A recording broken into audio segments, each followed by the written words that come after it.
بسم اللہ الرحمن الرحیم۔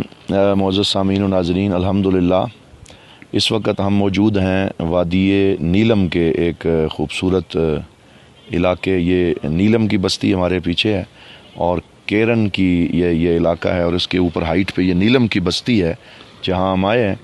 الحمدللہ حضور ضیاء الامت علیہ الرحمہ کے عرص پاک کے بعد ہمیں دعوت موصول ہوئی 8 مقام سے یا رسول اللہ کانفرنس میں شرکت کی۔ تو یہ سید اعجاز حسین کاظمی صاحب میرے ساتھ ہیں، ہمارے فاضل دوست ہیں، انہوں نے دعوت دی۔ تو کل ہم مظفر آباد رات پہنچے، جہاں ہم نے حضرت پیر میر علی شاہ صاحب گولڈوی رحمۃ اللہ تعالیٰ علیہ کے یاد میں ایک پروگرام میں شرکت کی۔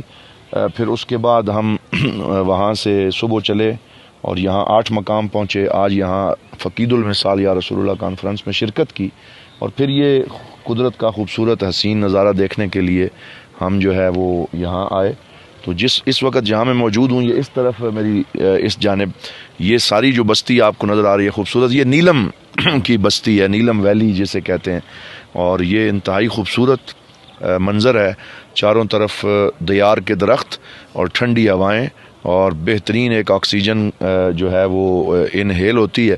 پھر اس کے ساتھ ساتھ ہر جگہ پہ ماشاءاللہ مناظر کی ایک بہتات ہے، اور جو علامہ نے فرمایا تھا کہ شورش سے بھاگتا ہوں دل ڈھونڈتا ہے میرا، ایسا سکوت جس پر تقریر بھی فدا ہو۔ تو یہاں وہ سکوت بھی نظر آتا ہے اور سکون بھی نظر آتا ہے، اور مظاہر فطرت بے شمار ہیں۔ ہر ایک منظر کو دیکھ کے دل سے تسبیحات اور صدائیں بلند ہوتی ہیں۔ اسی طرح نیچے جو آپ دریا کے ساتھ دور ایک منظر دیکھ رہے ہیں، اگر شاہ صاحب زوم کریں اس کو، تو یہ مقبوضہ کشمیر کا ایریا ہے، اور یہ جو گھر ہمیں نظر آ رہے ہیں یہ سارے نیچے مقبوضہ کشمیر کے ہیں۔ تو مقبوضہ کشمیر بھی ہمارے سامنے ہے، آزاد کشمیر بھی ہمارے سامنے ہے، درمیان میں دریائے نیلم گزر رہا ہے۔ اور میرا تاثر یہ ہے کہ اگرچہ وہ مقبوضہ کشمیر میں ہمارے مسلمان بھائی رہتے ہیں، ان کے لیے بھی ہمارے دل دھڑکتے ہیں، ہماری دعائیں ہیں ان کے لیے، لیکن آپ اگر دونوں مناظر کو دیکھیں تو ان گھروں کے اوپر ایک پژمردنی اور افسردنی طاری ہے۔ پرانے بہت گھر ہیں، اکثر گھر ویران پڑے ہیں، اور جبکہ اس طرف اگر آپ دیکھیں تو ماشاءاللہ اسلام کی رونق بہار نظر آتی ہے۔ تو اس سے آزادی کی نعمت کا پتہ چلتا ہے کہ وہ لوگ جو آزاد ہوں، اگرچہ وہ غربت میں ہوں، لیکن ان کے ہاں اللہ تعالیٰ کی عطا کردہ رونق اور چہروں پہ بہار، دل میں قرار زیادہ ہوتا ہے۔ جبکہ دوسری طرف جو غلامی ہے، یہ ایک بہت بڑی جو ہے وہ امتحان ہے۔ اللہ تعالیٰ ہمارے ان بھائیوں کو اس غلامی سے نجات دے، انہیں آزادی کا سورج عطا کرے اور بہار نصیب کرے۔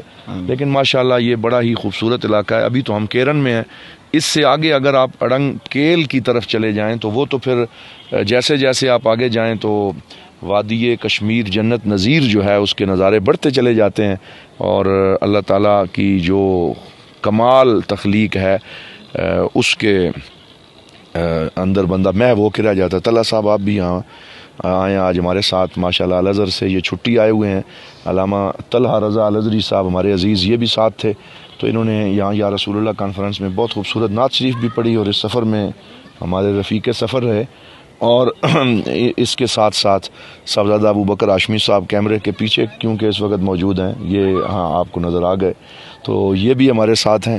تو ماشاءاللہ بڑا یادگار سفر یہ کشمیر کا ہوا، اور ہم اس پہ علامہ اعجاز حسین شاہ صاحب کاظمی کے شکر گزار ہیں کہ جنہوں نے ہماری میزبانی بھی بہت خوبصورت کی، اور بہت اچھا یہ سفر ہے۔ اور میں آپ دوستوں سے بھی کہوں گا کہ آئیں کشمیر کے ان نظاروں کو دیکھیں، اور ہو سکے تو ضرور اس طرف آپ کو وقت ملے اور آئیں۔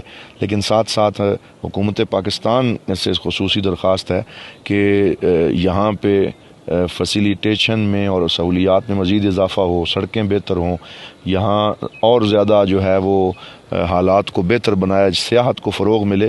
اللہ تعالیٰ نے تو عطا کرنے میں کوئی کمی نہیں چھوڑی، اب یہ حضرت انسان پہ ہے کہ ہم لوگ کیسے اس علاقے کو پریزرو کرتے ہیں اور اس کا خیال رکھتے ہیں۔ تو اللہ کریم اس کی رونقوں میں مزید اضافہ کرے۔ یہاں ماشاءاللہ سینکڑوں کی تعداد میں ہمارے فاضل علماء کرام، ان سے ہماری ملاقاتیں ہوئیں، اور دل خوش ہوا کہ کہاں تک حضور ضیاء الامت کا فیض پہنچا ہوا ہے۔ مساجد آباد ہیں، مدارس آباد ہیں، اور قاضی جو ہیں وہ موجود ہیں۔ قاضی عبدالشکور میروی صاحب سے آج یہاں ملاقات ہوئی، اسی طرح دیگر بہت سے مفتیان کرام اور اہل علم حضرات کا ایک اور تاثر جو میں آخر میں عرض کرنا چاہوں گا کہ الحمدللہ پورے آزاد کشمیر میں جہاں بھی ہم گئے جو مذہبی طبقہ ہے وہ بہت منظم نظر آیا. علماء مختلف طبقات فکر سے تعلق رکھتے ہیں لیکن آپس میں مل بیٹھتے ہیں, ان کی آپس میں انڈرسٹینڈنگ بہت اچھی ہے اور دین سے محبت اور لگاؤ بہت زیادہ ہے. تو اللہ کریم اس وادی کشمیر کو مزید برکت عطا فرمائے, اور انشاءاللہ پھر بھی جو ہے وہ جب بھی ہم یہاں آئیں تو اس کی اندر بہتری اور ڈیولپمنٹ ہم دیکھتے رہیں. والسلام علیکم ورحمۃ اللہ وبرکاتہ.